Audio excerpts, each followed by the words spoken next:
नमस्कार दोस्तों, एक कहानी सुनाऊं। एक था राजा, एक थी रानी, दोनों मर गए, खत्म कहानी।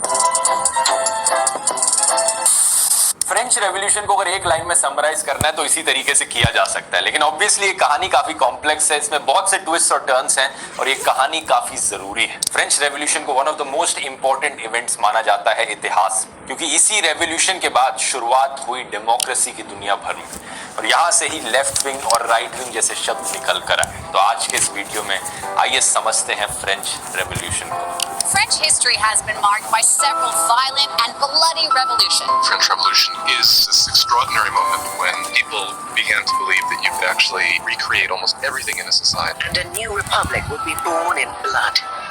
The blood of the French Revolution. अपनी कहानी की शुरुआत करते हैं 17th सेंचुरी से। 1600s का जो टाइम था, दुनिया कैसी दिखती थी उस समय में। दुनिया भर में राजा महाराजाओं का राज था और इन सारे राजा महाराजाओं को एक दूसरे से लड़ना बहुत पसंद था, क्योंकि कौन ज्यादा अपना बड़ा इलाका बना सकता है, किसके पास ज्यादा पावर आ सकती है। इसलिए दुनिया भर में आपको काफी वॉर्स देखने को मिलती थी। यूरोप में उस समय में 30 ईयर वॉर चलने लग रही थी, अफ्रीका में कॉन्गो वॉर चल रही थी, चाइना में मिंग किंग वॉर चल रही थी, इंडिया में मुगल मराठा वॉर चल रही थी। लेकिन इन सब राजाओं की वॉर के पीछे आम जनता का क्या हाल था? दुनिया भर की आम जनता के लिए दोस्तों, सोसाइटी में बहुत ज्यादा सोशल हायरार्की देखने को मिलती थी। ऊंच नीच बहुत थी अलग अलग सोशल क्लासेस के बीच।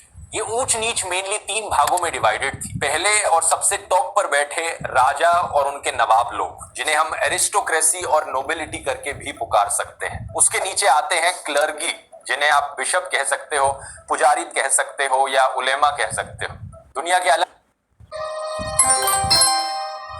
लोग यीशु पर हंसे क्योंकि उसने कहा था कि लड़की मरी नहीं है। सही या गलत? उलेमा कह सकते हो।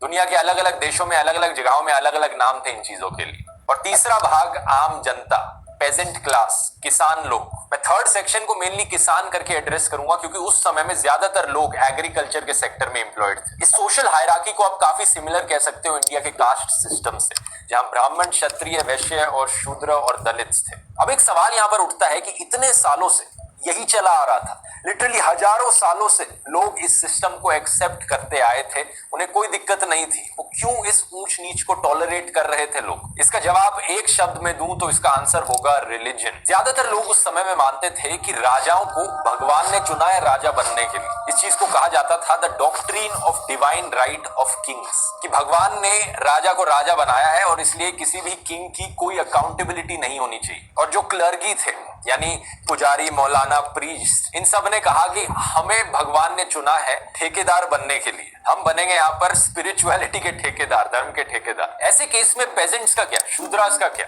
वो अपनी सफरिंग को देखते थे भगवान के प्रसाद की तरह, कि जिस भी हालात में वो पैदा हुए हैं वो इसलिए हुए हैं क्योंकि उन्होंने पिछले जन्म में कुछ ना कुछ पाप किया हो। मैं मोटे मोटे तौर पर कहने लग रहा हूँ, हर देश में, हर धर्म में रीजनिंग थोड़ी बहुत डिफरेंट होती थी, स्पेसिफिक रीजंस अलग अलग होते थे, लेकिन मोटे मोटे तौर पर यही सब चीजें एक्सक्यूजेस की तरह दी जाती थी। अब 1600s के टाइम में एक नई इंटेलेक्चुअल मूवमेंट की शुरुआत हुई यूरोप में। लोगों ने अपने दिमाग का इस्तेमाल करना शुरू किया। लोगों ने अपने आप से सवाल पूछा कि क्या सही में ऐसा सिस्टम होना चाहिए?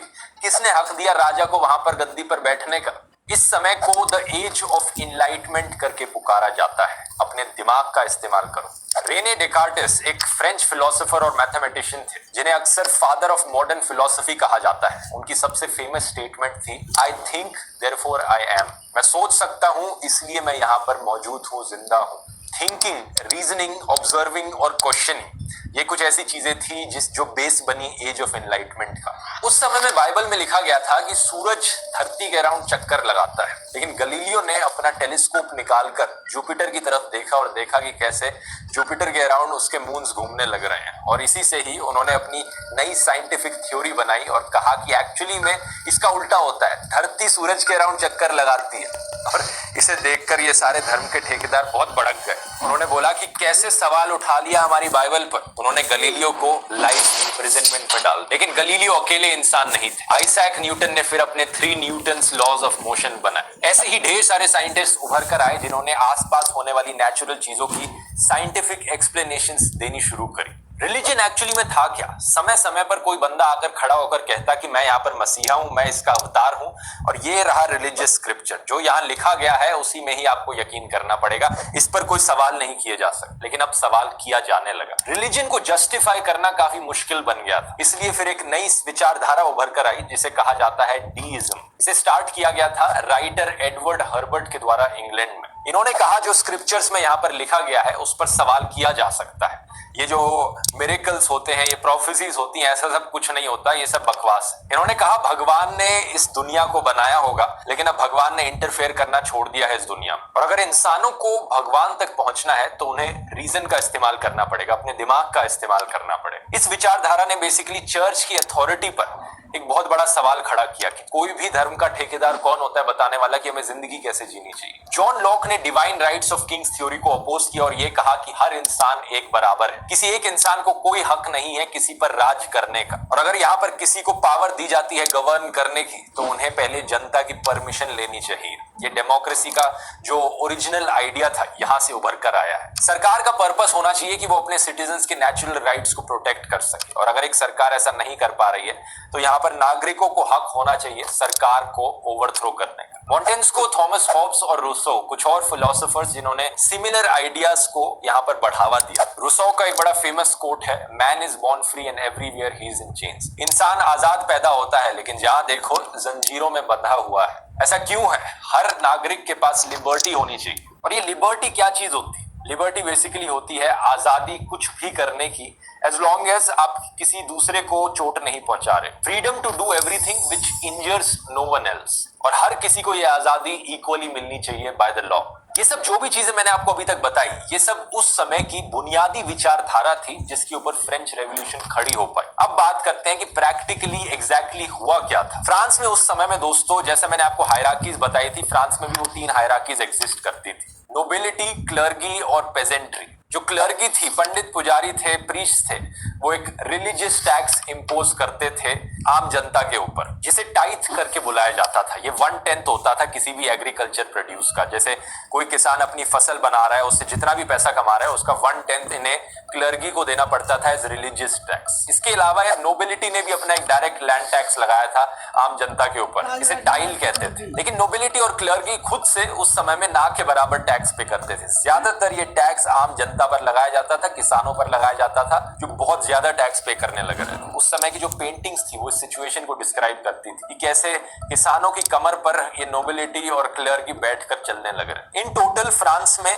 उस समय नोबिलिटी और क्लर्गी के लोग 2% के अराउंड थे, और बाकी जनता जो थी, पेजेंट्स, फार्मर्स, वो 98% थी। इन तीनों कैटेगरीज को उस समय में बेसिकली कहा जाता था द 3 एस्टेट्स। 1750-60s की अगर बात करें, फ्रांस की आर्थिक स्थिति बहुत खराब थी। फ्रांस एक्चुअली में ब्रिटेन के साथ जंग पर जाता था क्योंकि ये दोनों कॉलोनियल पावर्स थी, तो एक दूसरे के साथ लड़ती थी, वॉर्स होती थी इनके बीच में। और एक ऐसी वॉर हुई थी 7 ईयर वॉर 1756 और 1763 के बीच में, जिसकी वजह से फ्रांस ऑलमोस्ट बैंकरप्ट हो गया था, कर्ज में डूब गया था बुरी तरीके से। ऐसे समय में 1774 में एक नए राजा बनते हैं फ्रांस के, किंग लुई द 16th। सिर्फ 20 साल के थे जब राजा बने। उस समय फैमिन्स भी बड़े कॉमन होते थे, तो जो भी फसल किसान उगाते थे सरकार उसे बड़े क्लोजली मॉनिटर करती थी। ये देखकर कि अगर किसी एरिया में फ्रांस के मान लो भुखमरी आ रही है तो दूसरे एरिया जहां से ग्रेन्स का सरप्लस हो रहा है, जहां से अच्छा एग्रीकल्चर प्रोड्यूस निकाला है, वहां से इंपोर्ट करके इस जगह में दिए जा सकते हैं ग्रेन्स। तो इसके लिए ग्रेन पुलिस हुआ करती थी जो देखती थी कि ये सही तरीके से किया जा रहा है नहीं किया जा रहा, और अगर कोई अनाज की होर्डिंग करने लग रहा है तो उसे स्ट्रिक्टली पनिश किया जाता था।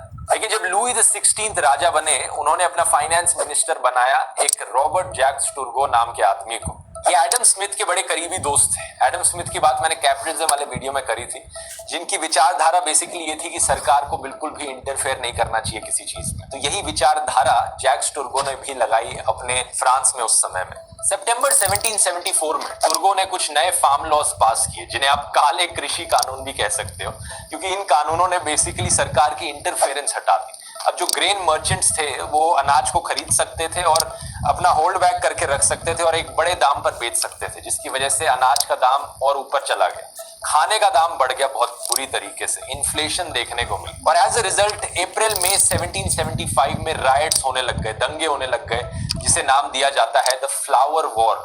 आटे को लेकर दंगे हो रहे हैं। लेकिन ऐसा नहीं था कि तुर्कों का इंटेंशन यहाँ पर गलत हो, बस बात ये थी कि उन्हें सही में ऐसा लगता था कि अगर सरकार की इंटरफेरेंस हटा दी जाएगी तो ये एक अच्छी चीज होगी आम जनता के लिए।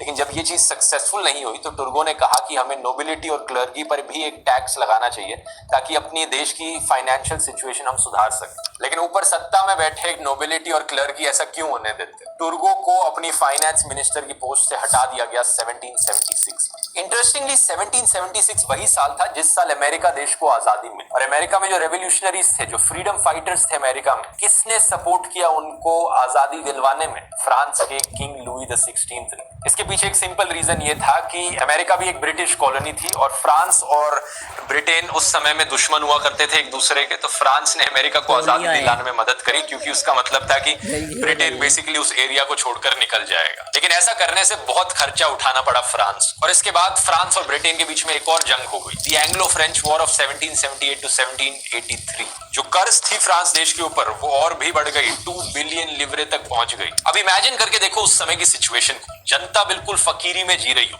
टैक्सेस, महंगाई, बेरोजगारी।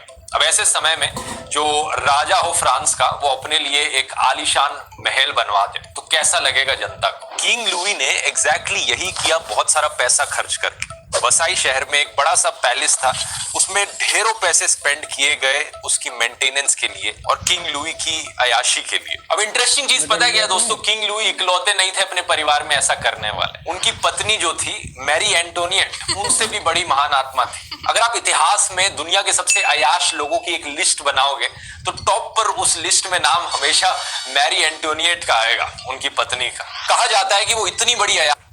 करिए अपनी यूपीएससी आईएएस की तैयारी को और भी easy and smooth with study IQ app. ये धन तो Prepare at your own comfort with India's one of the best faculties. Get hold of live classes and loads of free list में नाम हमेशा मैरी एंटोनिएट का आएगा, उनकी पत्नी का। कहा जाता है कि वो इतनी बड़ी अयाश थी कि वो अपने लिए हर साल 300 नए कपड़े ऑर्डर करती थी। अपने महल के बाहर उन्होंने बहुत ही जबरदस्त लैंडस्केपिंग करी थी गार्डन्स की, जो कि आज के दिन तक आप देख सकते हो वर्से में। ये जगह वैसे पेरिस से करीब 20 किलोमीटर ही दूर है, ज्यादा नहीं है। उन्होंने अपने लिए बड़े बड़े महंगे परफ्यूम्स बनाए, कुछ एक्सक्लूसिव फ्रेग्रेंसेस जो सिर्फ उनके लिए बनाई जाती थी। और सबसे कमाल की चीज तो थी उनका जो हेयर स्टाइल था, लिटरली एक जहाज अपने सर पर उन्होंने रखा।